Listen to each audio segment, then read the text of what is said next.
Tonight on Reporting Scotland, Nicola Sturgeon says nothing must be done to deter women coming forward with complaints of sexual harassment as her predecessor resigns from the SNP to clear his name.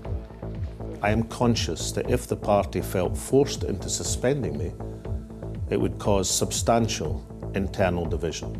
We must absolutely make sure we don't make it harder for or discourage women from coming forward in the future. We also look at Mr Salmond's crowdfunding campaign for legal costs. Also coming up in the programme, charities say stroke patients are missing out on a potentially life-saving treatment because of a shortage of specialist staff. As the Queensferry crossing marks its first birthday, figures show it's more reliable than the Forth Road Bridge. A big day for Rangers and Celtic in their Europa League qualifiers, and Scotland's women are in touching distance of their first World Cup. And Andy Murray says he does have doubts about his comeback from injury, but could compete for a Grand Slam title again.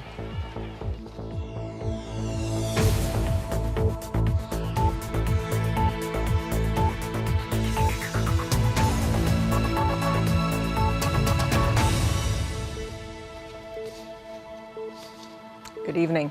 Nicola Sturgeon has warned that nothing must be done to deter women from coming forward with complaints of sexual harassment. The First Minister was speaking after her predecessor, Alex Salmond, resigned from the SNP to focus on clearing his name. Mr Salmond denies 2 complaints of sexual misconduct dating back to 2013 when he was in office as First Minister. This from our political editor, Brian Taylor. He has done so much to support me every day of my political career. Alex Salmond, for more than 30 years, Nicola Sturgeon's friend and mentor, offering advice, assistance and occasionally solace. Now, though, he's bringing her nothing but trouble. He insists that isn't his fault, that he's innocent of sexual harassment.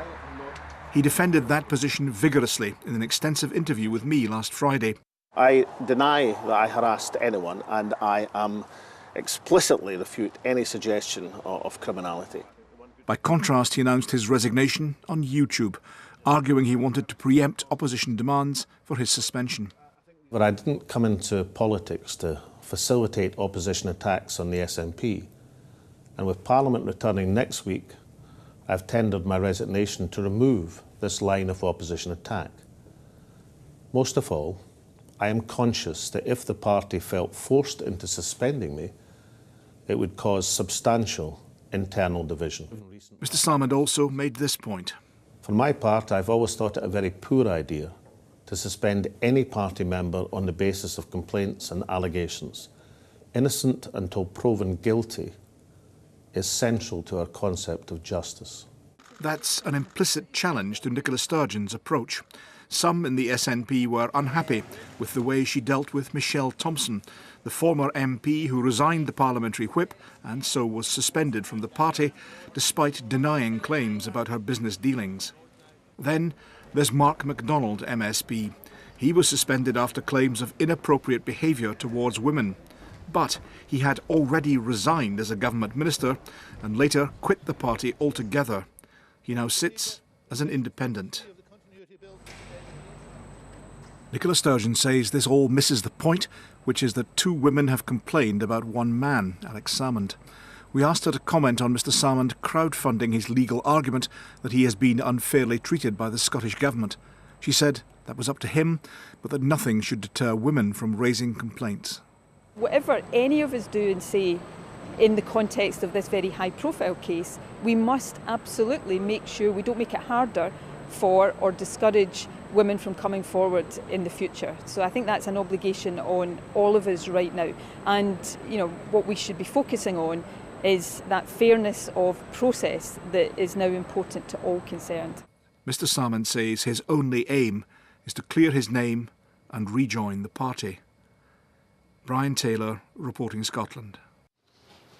As was mentioned there, Alex Salmond has set up a fundraising campaign so that his supporters can donate towards the cost of his legal action against the Scottish Government.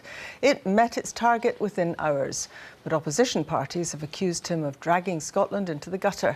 With more, here's our political correspondent, Nick Eardley. As leader of the Independence campaign, Alex Salmond helped generate an army of activists fighting for their political cause. Now, as he takes the Scottish Government to court over its handling of sexual misconduct allegations, Mr Salmond is again seeking support. The costs of a judicial review in the highest court in the land are huge. Many have asked how they can help directly. Therefore, I've established a crowdfunder to assist with costs. His target was reached within hours and now stands at more than £80,000. Donations have been used for political cases before. An attempt to oust Lib Dem MP Alistair Carmichael raised tens of thousands, and Brexit campaigner Darren Grimes is currently raising money to challenge an Electoral Commission fine. Mr Salmond clearly has many supporters, and some of them are prepared to dig deep into their pockets to show that support. But some others are less than comfortable with the idea of a public fundraising campaign in a case which involves allegations of sexual misconduct. This is the ex-First Minister of Scotland, and I think, frankly, this drags Scotland into the gutter, that he is using his position and his recognition to put a signal to the people who have come forward and made those complaints that he might not still be First Minister, but he is still extremely powerful. I still think the crowdfunding is, for Alex Salmond to even ask people for money is utter nonsense. But if the money is to be used, it must be used for that, and also given some of it donated to women's charities. Nicola Sturgeon has said the situation is incredibly difficult for her party, but I asked her if she thought it was right for Mr Salmond to raise funds publicly. Look, that's a matter you will have to put to Alex Salmond. He is perfectly entitled to take his own decisions at this stage. This is now about making sure that due process is allowed, that any legal processes, civil or criminal, are allowed to take their course, and in the interests of all parties, those who've brought forward complaints and Alex Salmond who has complained about, in the interests of all of those, for justice and for truth. Mr Salmond's challenge against the Scottish Government is expected in court later this year. Nick Eardley, reporting Scotland. Well, I'm joined by our political editor, Brian Taylor. Brian, how are the resignation, the crowdfunding being viewed? I mean, I suppose it depends on who's doing the viewing. It does. It depends upon your perspective. I mean, as we heard in Nick's report there, some are seeing this, frankly, Mr Salmond's actions, and particularly the crowdfunding campaign, as being essentially power play, as being a very senior politician demonstrating his clout within the SNP and within wider Scotland. Now, nonsense, say Mr Salmond's supporters. They point out that if there is any surplus, it will indeed go to good causes, but they say that this appeal, this pitch, this argument is about fairness and justice. And what about the impact of all this on the SNP and indeed on the wider independence movement? It's quite intriguing that in the crowdfunding campaign and in Mr Salmond's online statement, he does place the matter within that wider context of the case for independence. Now, some of his online supporters, Sally, seem to exult in seeing this, in depicting this as a battle between a stalwart of the independent cause and the UK establishment. Now, while undoubtedly talking up his appeal, Mr Salmond, I think, is somewhat more circumspect than that. He is aware that this is potentially damaging to the SNP, but he argues vigorously that he was left with no option given what he sees as unfair treatment by the Scottish Government. Now, as for Nicola Sturgeon, she neither scenario, frankly, appeals to her. She stresses the need to listen to women. She stresses the need to be fair to all sides. But when she looks on this politically, I think she can see nothing other than a downside. She looks on these works associated with the once mighty and despairs. Brian Taylor, thank you very much. Richard Lochhead, the former Rural Affairs Secretary, is set for a return to government. He's been asked to become the Minister for Further and Higher Education. Gillian Martin had been named for the post but stepped down before taking up the job after a row over blog posts she'd written in the past. Scotland should have a guaranteed role in future UK trade talks. That's according to the Scottish Government. It's published a discussion paper which argues that the current arrangements are in need of an urgent overhaul. The Brexit Secretary, Michael Russell, said Scotland must be protected whatever form of Brexit emerges. The UK Government said it would work with devolved administrations on an approach to trade negotiations that delivered for the UK as a whole. A man who raped a woman more than 900 times has been told he may never be released from prison. Brian McTaggart was convicted of sexual and physical abuse against 18 women in Dundee between 1980 and 2001. Today at the High Court in Glasgow, the 54-year-old was sentenced to a lifelong restriction order and a minimum of 8 years in jail before he can be considered for release. You said in evidence that you gave many of the victims a hard life. Quite frankly, that is a gross understatement. You treated your former partners and wives as chattels and punch bags. You sought to coerce and control them, and as a result of your conduct, their confidence and self-worth was damaged. You beat them into submission. A security supervisor at a top hotel chased 3 armed robbers moments after having a gun pointed at him for the second time, a court's heard. Ewan Wishart was giving evidence at the trial of Richard Fleming, who denies being part of the team that carried out a robbery at Gleneagles last year. Mr. Wishart said a robber had pointed a gun at him and told him, "Call the police and I'll kill you." The trial at the High Court in Edinburgh continues. Charities say stroke patients here are missing out on a potentially life-saving treatment. Thrombectomy is a specialist technique that physically removes the clot from the brain. But a shortage of specialist consultants to perform the procedure means only 13 operations were carried out last year instead of a potential 600. Here's our health correspondent, Lisa Summers. Robert worked in digital communications. After a serious stroke last year, he struggled with his speech. He gets help from a close friend. Sharon was with Robert when he was rushed to hospital in Edinburgh. They were told to prepare for the worst. The clot-busting drug that they would normally administer, they knew more or less wasn't going to work, and there was one thing they could do, and that was a thrombectomy. However, there was somebody in theatre, and it didn't look as though they were going to be able to get you there, so we had a very tense 30 minutes, and eventually they got you there. Robert was one of only 13 people in Scotland to have a stroke thrombectomy last year. Stroke thrombectomy is a delicate procedure. A tiny catheter is pushed through the blood vessel system to the blocked artery. A special device is positioned at the clot site, which then drags the clot back out through the blood vessels. This is the only hospital in Scotland where doctors can perform a stroke thrombectomy.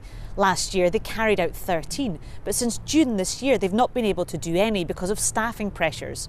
That compares to hundreds elsewhere in the UK.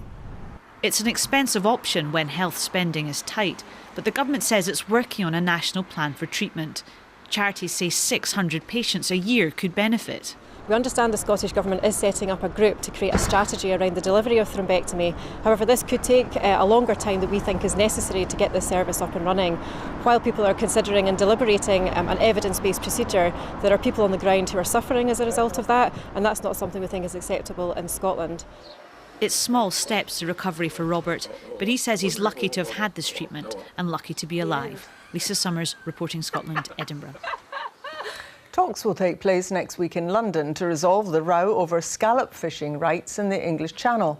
UK and French fishing leaders are to meet government officials next Wednesday. That's according to the Scottish White Fish Producers Association. It follows violent clashes between UK and French fishing boats off the coast of Normandy earlier this week. A man has appeared in court after incidents at a Sikh temple and a Methodist church in Leith. 49-year-old Paul Johnson is charged with malicious fire-raising and malicious fire-raising to danger of life. He made no plea when he appeared at Edinburgh Sheriff Court and was remanded in custody. You're watching BBC Reporting Scotland. It's 17 minutes to 7. A reminder of tonight's top story. Nicola Sturgeon says nothing must be done to deter women coming forward with complaints of sexual harassment as her predecessor resigns from the SNP to clear his name. And still to come, it's a big night for Scotland's women's football team as they battle for a place in the World Cup.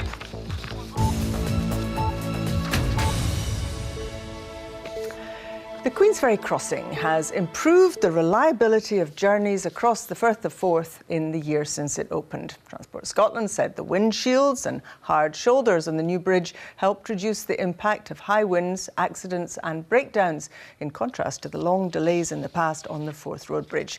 Well, Stephen Godden is at North Queensferry for us on the Fife side of the crossing. Stephen.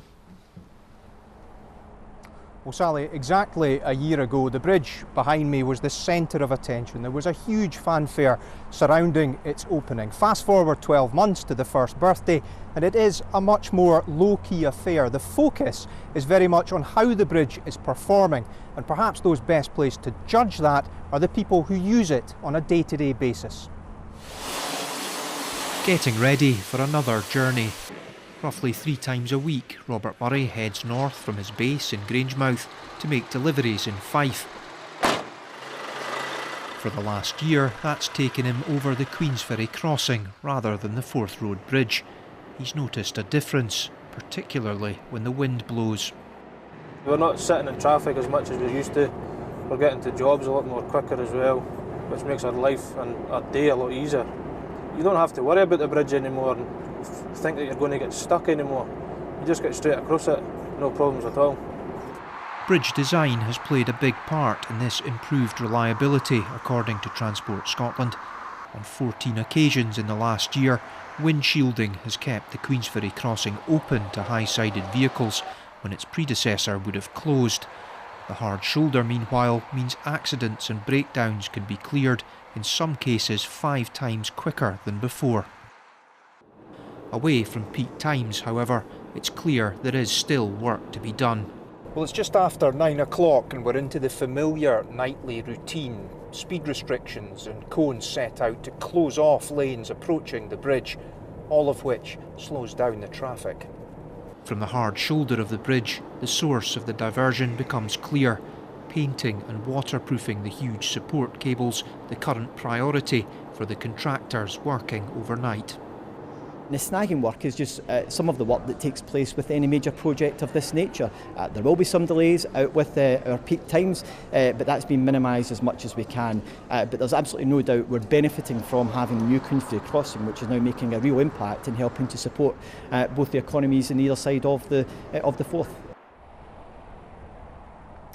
Well, that snagging work, which for a time was much discussed in political circles, will continue until next September. But officials say the expectation is that it will go largely unnoticed by the public. The contractors have told them they need another 12 months to paint underneath the deck of the bridge, but that, by its nature, will go on out of sight. And crucially for those people using the bridge, it's not expected to have much impact on the traffic. As for a timetable for that remaining work, we are expecting an update to Parliament in the coming weeks, a sign, I suppose, of just how significant this project still is and how much scrutiny it is still under.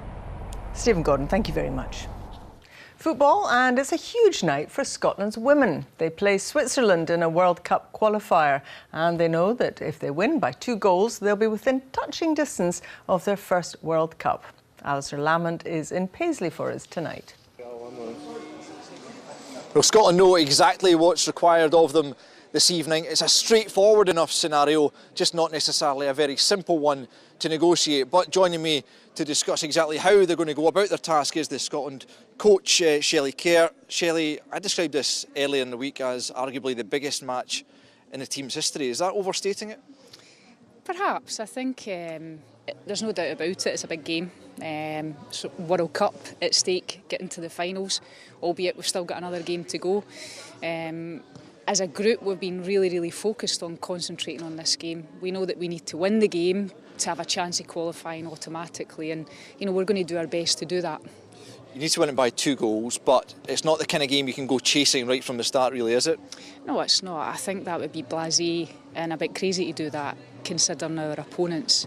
There's a reason why Switzerland are the pot A team in our group, and that's not us playing it down, that's a fact. So we know that they pose a real attacking threat, so I think the key things for us tonight is not to go gung-ho, but we also need to realise that we need to try and create more chances. We didn't do that in the away game, and that's something that we want to try and do tonight. I know you're not wanting to get ahead of yourself, but what would it mean to you if you were able to lead this team to the very first World Cup?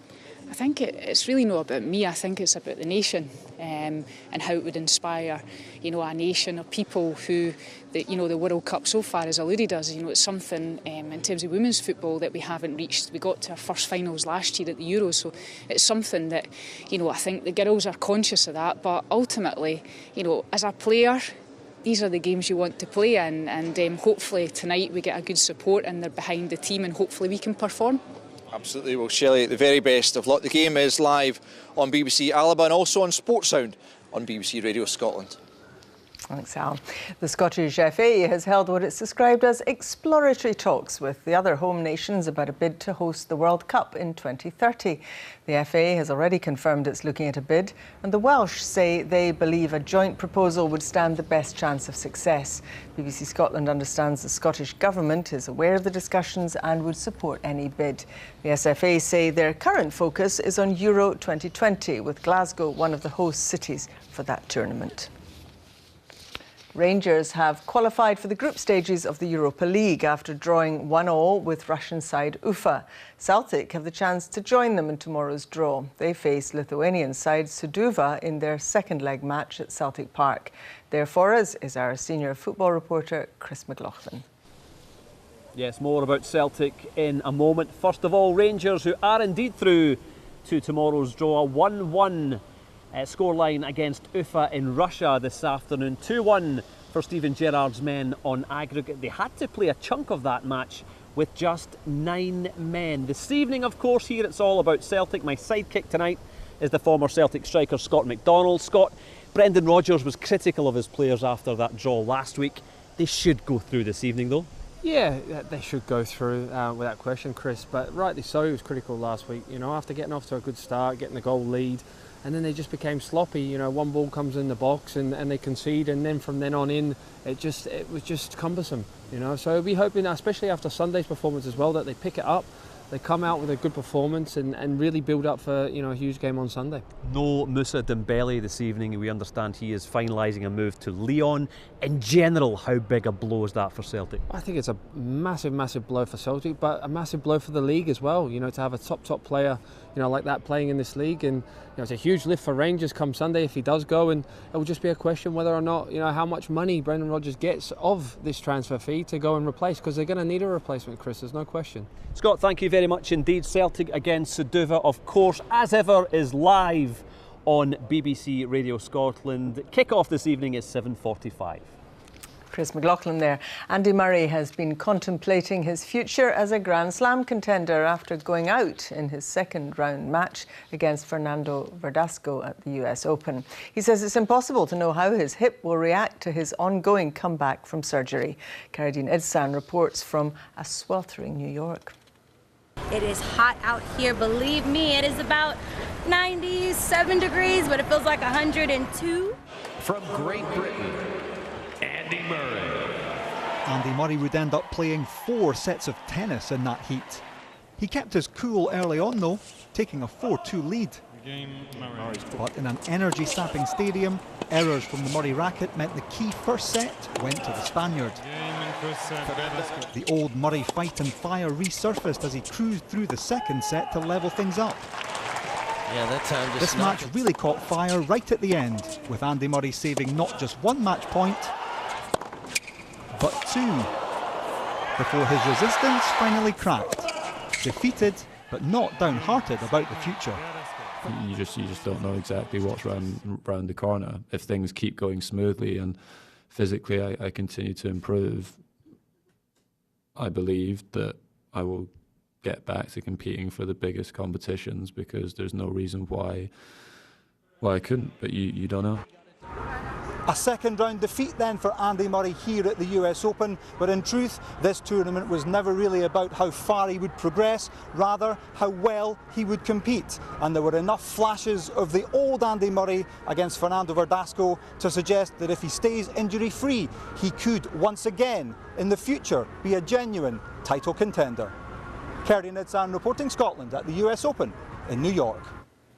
Well, not exactly sweltering here, Chris, but not a bad day. No, and warmer tomorrow compared with today, Sally. Thank you very much. Hello there. It was largely dry for many of us today. Some sunshine around, but through the course of the afternoon, the cloud bubbled up, giving a rather grey outlook, and 1 or 2 showers at times too. Through the course of this evening, those showers tend to fizzle and fade away to leave a dry night, a clear night and a cool night. Temperatures in towns and cities around 5 to 7 Celsius, but in the countryside, perhaps through rural Aberdeenshire, the borders, perhaps the Central Highlands, 1 or 2 Celsius, a patchy frost. So, to tomorrow, and that high pressure that we had today, just about holding on, keeping this weather front at bay and keeping us dry and fine. It will be a chilly start on Friday morning, but a bright one. Plenty of sunshine, and through the course of the day, staying mostly dry and mostly fine. More sunshine compared with today, but it will be a windier day compared with today. So by mid-afternoon, with that sunshine and the winds coming in from the southwest, temperatures on the up, 19, 20 Celsius through the central belt. You'll notice, though, some thickening cloud towards the west coast and through the Hebrides. That's a weather front coming our way later on, threatening to bring some rain. But elsewhere, largely dry and fine. Bit of fair weather cloud bubbling up at times. That might produce the odd light shower, but on the whole, a dry, fine day. Then the rest of the afternoon into the evening and overnight, that weather front sweeps in from the west coast with a strengthening south-southwesterly wind and some patchy rain. And it will be a cloudy weekend, both Saturday and Sunday, but we're in what we call warm sector conditions. That means relatively mild air coming up from the southwest, so cloudy, but mild, if not warm at times. That cloud actually thick enough to produce some spots of light rain or drizzle, certainly on Saturday across western parts of the country. But look at the temperatures despite the cloud, 19, maybe 20 Celsius, and given some cloud breaks, maybe even higher than that. Sunday, another cloudy one, but if anything, probably a touch warmer, even humid at times, and then some rain just pushing in towards the west coast by the end of the day. That's the forecast. Thanks very much, Chris. Reminder now of tonight's main news. Nicola Sturgeon has warned that nothing must be done to deter women from coming forward with complaints of sexual harassment. The First Minister was speaking after her predecessor, Alex Salmond, resigned from the SNP to focus on clearing his name. Mr Salmond denies 2 complaints of sexual misconduct. And that's Reporting Scotland. I'll be back with the late bulletin just after the 10 o'clock news. Until then, have a good evening. Bye-bye.